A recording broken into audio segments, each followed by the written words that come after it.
Felca, por favor, venha cá.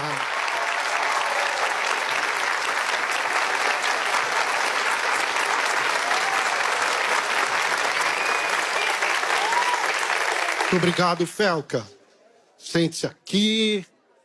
A gente fica um pouquinho do programa conversando. Maravilha.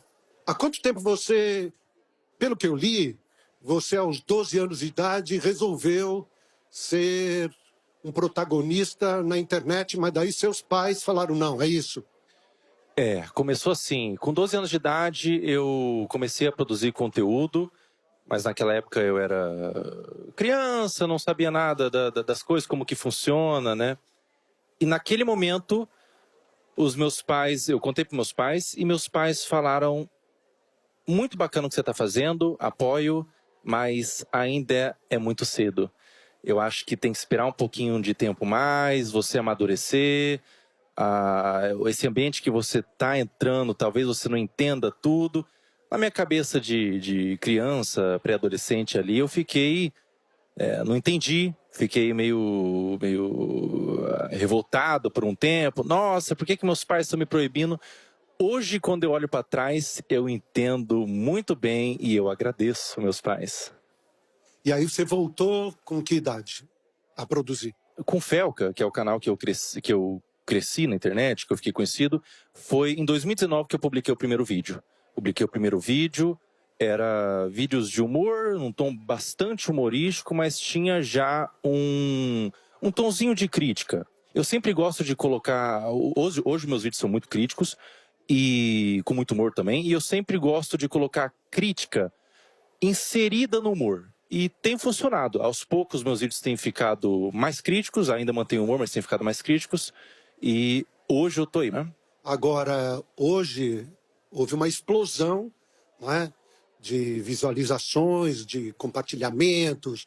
Até aquele momento, há poucos dias atrás, antes do documentário, quantas pessoas faziam parte dos seus canais?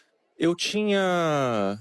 se for contar em todas as redes sociais, daria talvez 15 milhões a 20 milhões. Eu tinha... Na rede social principal, eu tinha 8,8 milhões. E hoje? Hoje, na rede social principal, que eu tinha 8,8 milhões, eu tenho 15 milhões,5 em 5 dias. Foram mais de 7 milhões de seguidores aí em 5 dias e crescendo. O teu vídeo repercutiu muito. Ele repercutiu pela história, né? Através das pesquisas e das denúncias que você fez, mas ele repercutiu também junto ao comportamento das pessoas. Eu acho que as pessoas começaram a refletir mais, e eu já vi vários vídeos de mães falando: eu não devia ter exposto tanto meu filho, apesar de nem ser uma exposição, vamos chamar assim, delicada ou sensual. Que reflexão você começou a trazer para a gente a respeito disso? Eu creio que esse é o ponto mais importante mesmo do vídeo, e você falou sobre ter chegado nas pessoas. E foi isso que eu observei mesmo. Me mandaram fotos, por exemplo, Serginho, de pessoas assistindo o meu vídeo na horizontal, que é uma coisa muito difícil nos dias de hoje, as pessoas estão consumindo todos na vertical, assistindo no ônibus o meu vídeo, no metrô. Eu fico muito feliz porque não é sobre mim, não é sobre eu como pessoa. É sobre a causa mesmo. Essas crianças, essas contas de perfis de crianças estão sendo utilizadas para promover trocas de pornografia infantil. Isso é muito sério. Isso é muito sério. É um assunto muito delicado, é um assunto aversivo de ser falado, é um assunto que causa repulsa, mas ele tem que ser falado. Infelizmente, é um assunto que acontece em pequena e grande escala, de forma menos ou mais problemática. Acontece desde uma exposição, desde uma adultização, crianças se portando como adultos, até crianças sendo sexualizadas de fato, né? É doentio. É doentio, é completamente doentio. É muito importante a gente falar sobre isso. E eu observei que esse movimento na internet de crianças produzindo conteúdo, e o público, ele era dividido. Ele tinha outras crianças consumindo, alguns pais consumindo, mas ele tinha naquele público também, isso é muito sério, pedófilos. Tinha pedófilos consumindo aquele conteúdo. E era um conteúdo, Serginho, que se eu mostrasse pra você, sem dar o contexto, você ia falar que era um conteúdo inocente. Era uma criança brincando, era uma criança se divertindo ali com as amigas, mas existiam pedófilos, desculpa dizer, eu sei que é forte, cantando aquelas crianças. E daí você vê aquilo, você vai vendo aquele movimento, você vai vendo acontecendo, e você vai vendo pessoas que produzem conteúdo para suas crianças, pessoas que às vezes adultizam propositalmente a criança. Se você não sente uma indignação, você não é um ser humano. E eu senti uma indignação, tinha um público e falei, simplesmente, liguei a câmera, na minha simplicidade, o estúdio que você vê branco lá, um estúdio contratado, é o meu quarto. É o meu quarto, é a minha câmera ali que eu liguei, falei. As reuniões de pauta era eu e meus amigos, que a gente entrava em ligação, conversava. Cara, isso aqui tá legal, isso aqui não vai, isso aqui vai. E causou um movimento tão gigantesco, Serginho, que agora, nesse momento, tá sendo meio nebuloso, tá sendo meio difícil de cair a ficha.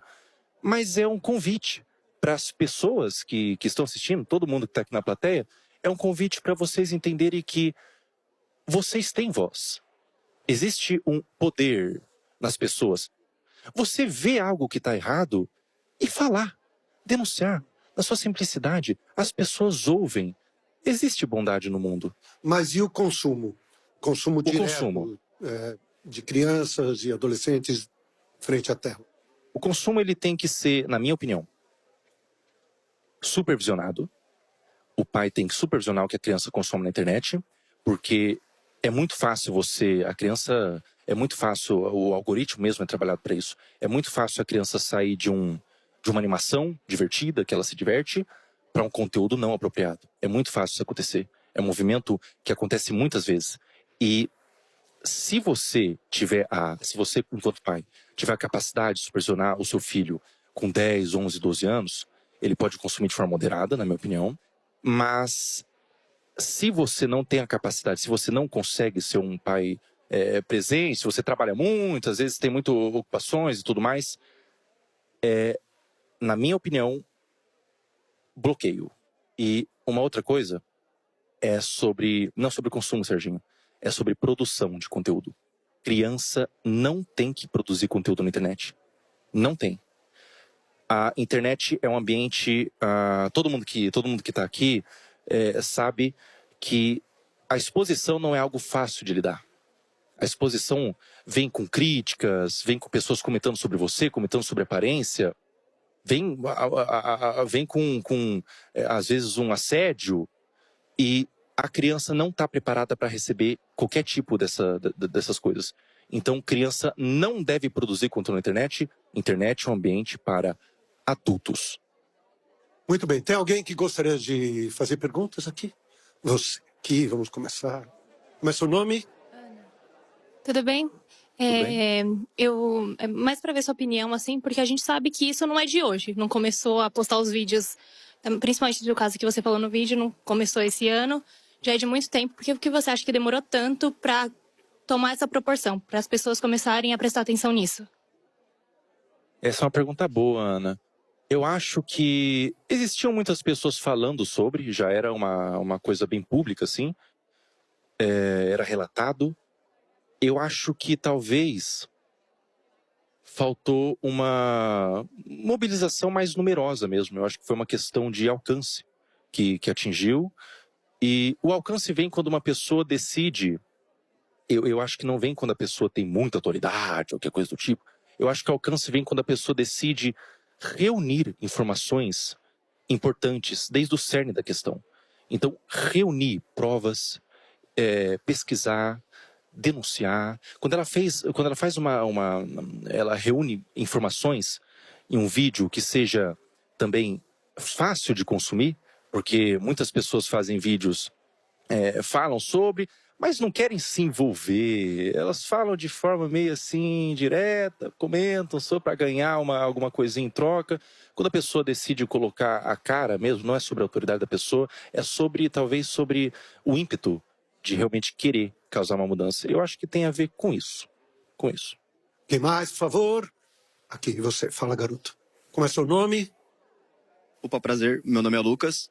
Queria perguntar pro Felca o que foi mais difícil para você depois dessa denúncia que você fez através do documentário. Se foi montar, editar o vídeo, juntar essas várias denúncias, né, que você juntou para fazer esse documentário, ou o que teve de repercussão, seja positiva ou negativa.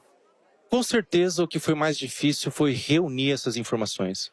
Porque parte da demora da postagem do vídeo, eu fiquei 1 ano fazendo essa pesquisa, de ser um tema, foi eu sozinho fazendo essa pesquisa, e é um tema tão aversivo que se você não tem se você não tem um sangue de barata, e eu não tenho, você não consegue ficar nisso por 30 minutos ao dia. Eu ficava vendo aqueles materiais e procurando e buscando, e ficava com tanta agonia, tanta amargor assim na boca, que eu, pela minha saúde mental, vou dar um tempo, vou fechar o notebook e vou voltar amanhã. Então, esse foi o mais difícil. A repercussão, por mais que seja muita coisa acontecendo ao mesmo tempo, é muito positiva. Eu estou muito feliz porque se estão dando luz para essa causa, eu creio que possa haver mudanças. Então, é extremamente positivo. Eu estou super realizado, super satisfeito. Mas, por outro lado, tem gente que não gostou. E eu queria saber como é que você recebeu, e se foram só críticas ou chegou até ameaças? Algumas ameaças, sim, Serginho. Algumas críticas, alguns movimentos de difamação, de tentar descredibilizar e tudo mais. Como eu recebo isso, a gente sabia, eu sabia o que eu estava fazendo, a gente sabia, eu e meus amigos, eu e minha equipe de editor e tudo mais, as pessoas que estavam por trás, a gente sabia que o que a gente estava fazendo era grande e tudo era esperado. Tudo era esperado. Olha, a gente não sabe exatamente o que vai acontecer, mas vai vir ameaças, vai vir, talvez venham alguns processos, talvez venha gente insatisfeita com o que eu fiz. Existe também, Serginho, e isso é delicado de falar, mas é verdade, existem alguns pedófilos que se incomodaram pessoalmente por eu estar tentando quebrar o esquema de pedofilia deles. Esses pedófilos, eles vão se sentir atacados pessoalmente e vão bater de frente. Mas, sinceramente, quem tem que ter medo são eles, não uma pessoa que está denunciando. Quem tem que ter medo são os pedófilos. Fala. Boa noite, meu nome é Mavi. Boa noite. E a minha pergunta é, depois da repercussão do seu vídeo e a ação do Ministério Público, o que você acredita e qual mecanismo podemos usar para proteger as nossas crianças das redes sociais? Existe o ECA, por exemplo, o Estatuto da Criança. Existem leis para proteção. O que esses criminosos fazem são crimes.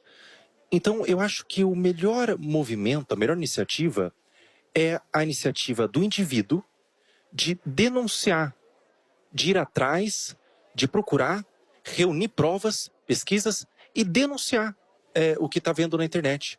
Denunciar. E se tudo der certo, a gente consegue uma mudança no algoritmo para que esses conteúdos não sejam nem capazes de chegar no seu feed. Muito obrigado pela tua vinda, Serginho. aqui, viu? Obrigado Mesmo. Parabéns pelo seu trabalho. Obrigado, Serginho. Obrigado, viu? Obrigado, viu? E até a próxima. Cadê o teu pessoal? Até a próxima. Cadê o Levanta pessoal? a mão aí, o pessoal do filme.